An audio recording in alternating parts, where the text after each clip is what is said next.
расидан ба истиқлоли давлатӣ дар таърихи милитсияи тоҷикистон давраи навро оғоз намуд ва шароит фароҳам овард ки кормандони ин ниҳод бо дарки масъулият, ҳисси баланди миллӣ ва эҳсоси гарми ватандӯстиву ватанпарастӣ ба хотири ҳимояи ин неъмати арзишмандтарини зиндагии давлату миллат, яъне истиқлолу озодӣ, вазифаи муқаддасу ҷонии худро сарбаландона ба ҷой оваранд.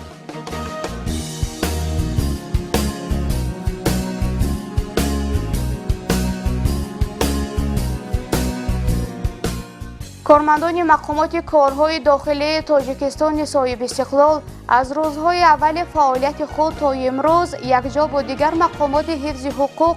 و ساختار نظامی برای تامین ثبات و آرامی، حفظ ترتیبات جمعیتی، ولایت قانون، مبارزه با جنایتکاری و پیشگیری کردن همه گونه قانون ویرانکنی‌ها صادقانه و جوانمردانه خدمت کرده ایستادند.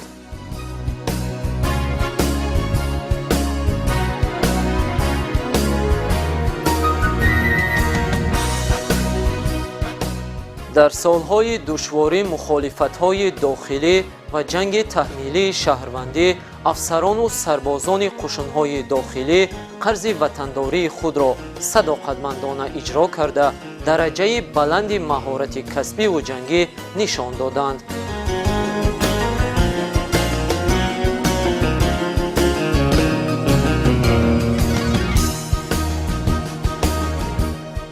مقامات کارهای داخلی خصوصاً در سالهای اول صاحب استقلالی مسئولیت بسیار دشوار، حمایت حقوق و منفعت‌های مردم، حفظ مال و ملک، تامین آرامی و آسایش و مبارزه با گروه‌های جنایتکار را بر عهده داشتند و مسئولیت خود را با سر بلند اجرا کردند.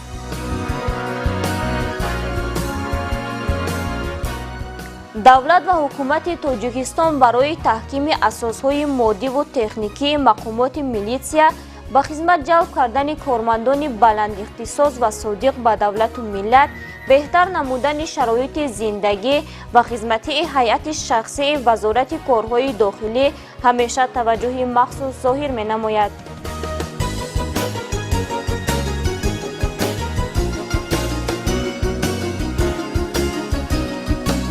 طی солҳои соҳибистиқлолӣ дар мубориза бар зидди ҷинояткорон ва ба хотири таъмини сулҳу субот дар кишвар садҳо нафар сарбозону афсарони қушунҳои дохилӣ ҷони худро қурбон карданд ки хотираи неки онҳо ҳаргиз аз ёдҳо фаромӯш намегардад ва ҷасорату диловарӣ, матонату фидокорӣ чунин фарзандони содиқи ватан барои наслҳои имрӯзу фарду ҳамчун намунаи ибрат خدمت میکند. طبق نظرسنجی یکی از تشکیلات‌های بین‌المللی امسال تاجیکستان در قطار 142 دولت دنیا از لحاظ امنیت و ثبات و اعتماد و باوری شهروندان به مقامات حفظ حقوق مقام اول را اشغال نمود که این از زحمت‌های شبانه روزی شما حامیان وطن گواهی می‌دهد. ما این همه زحمت‌های شما را قدر می‌سازیم. روز میلیسیای تاجیک مبارک.